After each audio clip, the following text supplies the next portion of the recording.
आप सभी का स्वागत है आपके अपने YouTube channel Arnav the mighty ocean में। आज हम शुरुआत कर रहे हैं इस श्रृंखला की, जिसमें हम आपको 12 ज्योतिर्लिंगों के स्थापित होने की पौराणिक कहानी बताएंगे। भगवान शिव के 12 ज्योतिर्लिंग देश के अलग अलग भागों में स्थित हैं। इन्हें द्वादश ज्योतिर्लिंग के नाम से जाना जाता है। इन ज्योतिर्लिंग के दर्शन, पूजन, आराधना से भक्तों के जन्म जन्मांतर के सारे पाप समाप्त हो जाते हैं। वे भगवान शिव की कृपा के पात्र बनते हैं। ऐसे कल्याणकारी ज्योतिर्लिंगों की कथा के लिए हम ये वीडियो श्रृंखला बना रहे हैं। तो आइए शुरू करते हैं इस श्रृंखला का प्रथम भाग ज्योतिर्लिंग श्री सोमनाथ जी से।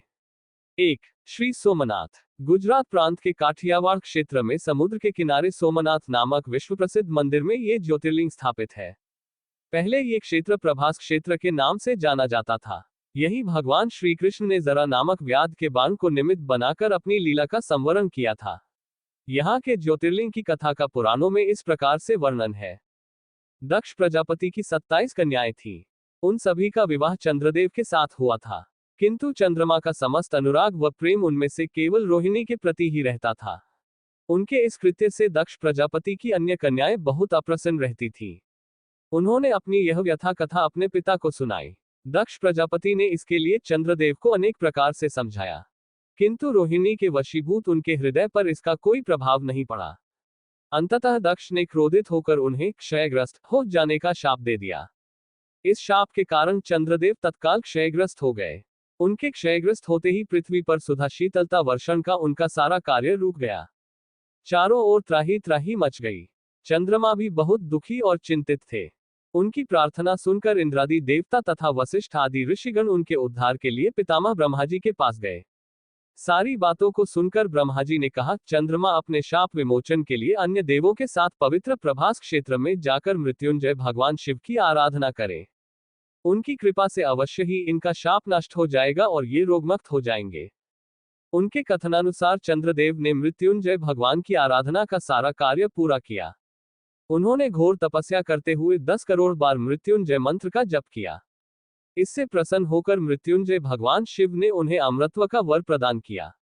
उन्होंने कहा, चंद्रदेव, तुम शोक न करो, मेरे वर से तुम्हारा शाप मोचन तो होगा ही साथ प्रजापति दक्ष के वचनों की रक्षा भी हो जाएगी। कृष्ण पक्ष में प्रतिदिन तुम्हारी एक एक कला क्षीण होगी, किंतु पुनः शुक्ल पक्ष में उसी क्रम से तुम्हारी एक एक कला बढ़ जाया करेगी। इस प्रकार प्रत्येक पूर्णिमा को तुम्हें पूर्ण चंद्रत्व प्राप्त होता रहेगा। चंद्रमा को मिलने वाले इस वरदान से सारे लोगों के प्राणी प्रसन्न हो उठे। सुधाकर चंद्रदेव पुनः 10 दिशाओं में सुधा वर्षण का कार्य पूर्ववत करने लगे। शाप मुक्त होकर चंद्रदेव ने अन्य देवताओं के साथ मिलकर मृत्युंजय भगवान से प्रार्थना की कि आप माता पार्वती जी के साथ सदा के लिए प्राणियों का उद्धार करने के लिए यहाँ निवास करें। भगवान शिव उनकी इस प्रार्थना को स्वीकार करके ज्योतिर्लिंग के रूप में माता पार्वती जी के साथ तभी से यहाँ रहने लगे। पावन प्रभास क्षेत्र में स्थित इस सोमनाथ ज्योतिर्लिंग की महिमा महाभारत, श्रीमद्भागवत तथा स्कंद पुराण आदि में विस्तार से बताई गई है।